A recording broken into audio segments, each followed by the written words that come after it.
So let's take a look. In our component index.html. So to go back to what we mentioned, right? I'm going to switch to Cypress again. This is a login form component, and it is rendering, just like you talked about, inside like, is it data? This is a Cypress thing. The view mount command gives us this, like our custom view command, and then we insert this app that has, classes and everything. And the first thing to know about this is styles have to come from somewhere, right? We have classes here, but there's not really CSS Yeah. in our component that does this. So just to give people who aren't familiar with component testing a baseline, that's coming from this component support file that we talked about. We're importing some CSS here. And if we remove that CSS, this looks awesome to me. I won't lie, I dig this, but it's probably not what people want. So that single import makes this available because this runs before all of our component tests. And so this means we can have the CSS available that matches these classes here and makes our application look the way it is supposed to look. This is always the first hurdle when someone gets started with component testing is, Yeah. oh, I'm mounting a component by itself. It doesn't look right because Yeah. it was inheriting styles from outside.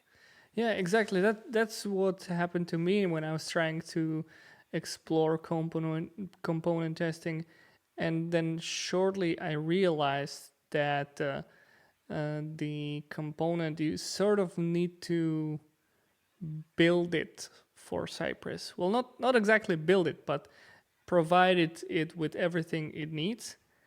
And it Yeah, like was what would it interesting. have in the app? Um, Yeah, that's yeah. like it needs to have those same things. Yeah, so if it relies on storage, internal storage, and uses information from that, you need to provide it with that. Yeah, and sometimes it's very simple. Sometimes it is just, and most of the time, in fact, it's just a one-line import to get that style there, Hmm. or it's a custom mount command. So one time you write the code to initialize the store that your components need, Hmm. and every time you mount, it's using that custom command to set up the context correctly, and you never think about it when you're writing tests. Hmm.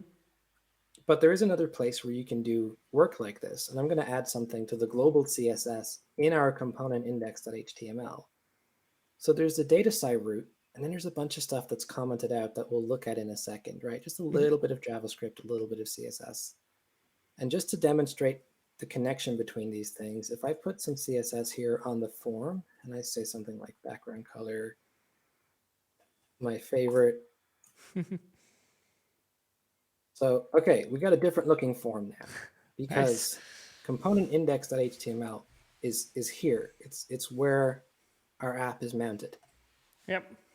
Yeah, and I'm with you. It's pretty cool, right? We could go further because it has a body element. It has stuff that's not part of your component because it's a real HTML page. So we have a little bit of things we can play with here. And because we can do that, I'm going to show you something, again, unusual in that it's useful. I used this the other day. I used this resize thing the other day to get a really easy video demo of some responsive behavior. This is, again, just like speech synthesis, this is built into the browser where you can get, with CSS, a resizable element that the user can resize. Nice. And so I can start to see there's a problem here, right? We're not good on the Apple Watch, I suppose. Like that's the size that I've gotten down to.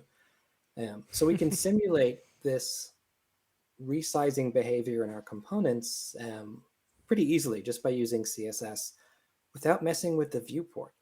So Cypress is still creating a window, like the iframe is 500 by 500. That's the size of what's in here. But we're able to like explore a little bit by using this. And I learned this from Jess Sachs, who was on my team when I started Cypress. She was the person who Hmm. kind of got me kind of in my first interviews to work here. And so Jess had this on a couple of component tests, and I was like, that's awesome. And then a new person was working with us who didn't and was like having a harder time, just getting bored of changing the viewport to test things because you do that in the test and it Yeah. reloads. So this was like a little helper that I use quite a lot. And we can enable it on every component test by doing it in that component index.html.